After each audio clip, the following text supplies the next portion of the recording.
Hi, my name is Ariana Hessler, and I am a student working towards my master's degree in secondary education with an emphasis on the humanities. So, diving right into our professional dispositions project, teachers must uphold professional standards. We've talked about two sets of standards heavily so far, the INTEST standards and the SPA standards. These standards both serve as a guideline to beginning teachers, to current teachers, to veteran teachers, and to future teachers, all the same. They outline the standards and expectations of teachers and how to conduct yourselves in a classroom. They talk a lot about supporting all students no matter what, because it's very important to treat all students as though they are worthy and important. This was one of the key concepts that a literary professor at the University of Massachusetts employed in her classroom. She felt that oftentimes kids were looked down upon and teachers could be condescending and not give the kids the credit they deserved. So, some dispositions I possess, I picked 3: curiosity, honesty, and compassion. I've always been a curious person. My mom told me from a very young age I was always asking people questions, and I always wanted to know more about the world around me. And I feel this still holds true to this day. When I was in college classrooms, I would always be the first to raise my hand and ask questions. When meeting new people, I love to get to know more about them. And I believe that this is just such an important part of a student's learning goal, is being curious and wanting to learn more about your surroundings. The second is honesty.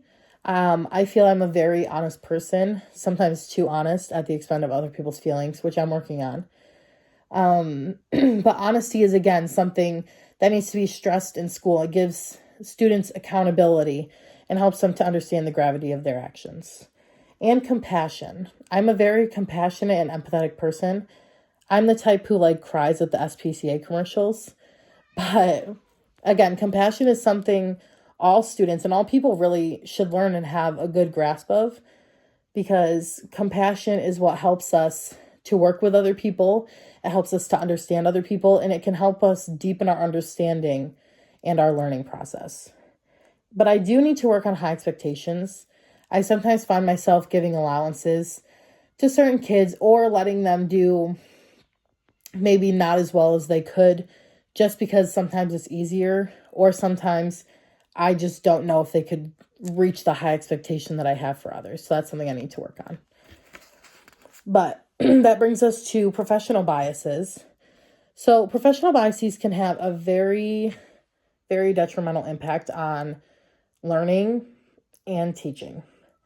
So it can cause teachers to expect certain things out of quote unquote problem students, and causes these students to work at that level. This is a very prevalent issue in many different school systems and different classes. So if you expect a certain student, he's had notes maybe from past years saying, oh, he won't do this, he won't do that, he's like this, he's like that. It might lead a teacher to think, okay, well, I might have trouble with this kid. Maybe I need to do something different. But there is something to be said about having a certain openness, letting yourself be surprised by a child, letting him come into the year with a fresh start. Not every kid needs to have a long rap sheet associated with their names. And these type of biases can be so harmful when it comes to productive learning and teaching. This causes teachers to start teaching down to a level that's lower than the child's understanding. And this causes the kid to start performing lower. So those are just some examples of how professional bias could be detrimental. And then upholding professional dispositions. I would uphold my professional dispositions by engaging in professional learning, which we've talked about, and having my colleagues hold me accountable, and I'll hold them accountable. Too often, I think teachers are a little separated from their colleagues, but if you stay accountable with each other, you can increase your learning success. And then holding myself to a high standard as well, I feel is very important. So all of these things are principles that are important to me and that I believe can make any teacher a very successful one in the classroom. So thank you. Bye.